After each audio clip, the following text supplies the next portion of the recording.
Kalingap Rab, binura ng basher. Fans ng John Carl, sumusobra na nga ba sa katoksikan? Grabe yun. Bago ang lahat, mega love shoutout sa ating mga listeners, viewers, and subscribers. Kamusta po kayong lahat, mga kalingap? Kung bago ka pa lang sa aking channel, please subscribe, like, share, and comment. Huwag mo na rin kakalimutan ang notification bell nang sa ganon ay updated ka sa aking paparating na video. Paunawa, kung maaari po ay tapusin muna ang video nang sa ganon ay akma ang ating mga komento.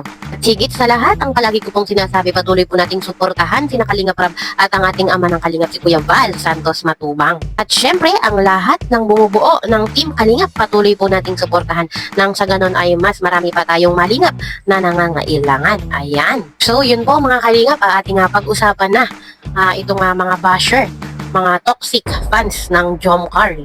Medyo nakakalungkot at dumating po sa point na minumura na si Kalingap Rab.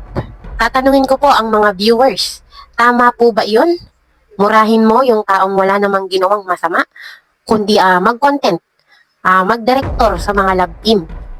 Sa totoo lang po mga kalingap, ang dami kong nababasa na puro masasama, puro masasakit na salita about kay Kalingap Rab. May isa akong nabasa. Grabe yung comment niya, sobrang talata. Talata na siya mga kalingap at talagang puro masasakit, puro masasama na ang lalabas ay kasalanan ni Kuya Rab. Wag po sana tayong umabot sa ganoon. Hindi po siya maganda. Sa totoo lang, masakit sa mata.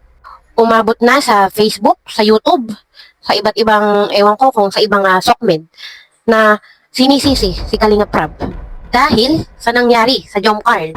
Hindi daw ito marunong mag-director, no? May pinapanigan lang daw, ganyan-ganyan, ganito, kung ano-ano ang sinasabi. At pinakamasakit sa mata yung word na puta. Alam niyo na po yun, hindi ko na itutuloy, hindi ko na bubuin yung ganung word.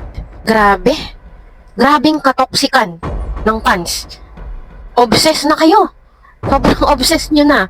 Grabe na kayo. Ayan mga kalingap, nilagay ko yung ibang mga comment na nabasa ko. Hindi ko nalalahatin at yung iba ay talagang masakit sa mata. Kita nyo po, puro pagsisisi, puro kasalanan ni Kuya Rab ang sinasabi. Wala akong masabi kundi grabe kayo.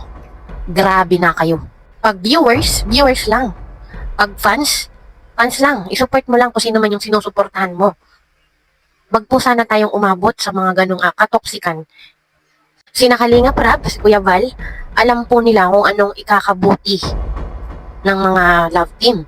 Kung sino man po yung mga sinusuportahan ninyo, alam po nila yung gagawin nila. Hindi naman po yung mga yan ay gagawa ng ikakasama o hindi nila ikakabuti. Alam po nila yun. So yun, stop bashing po kay Kalingap Rab. No? Maawa din naman po kayo doon sa tao.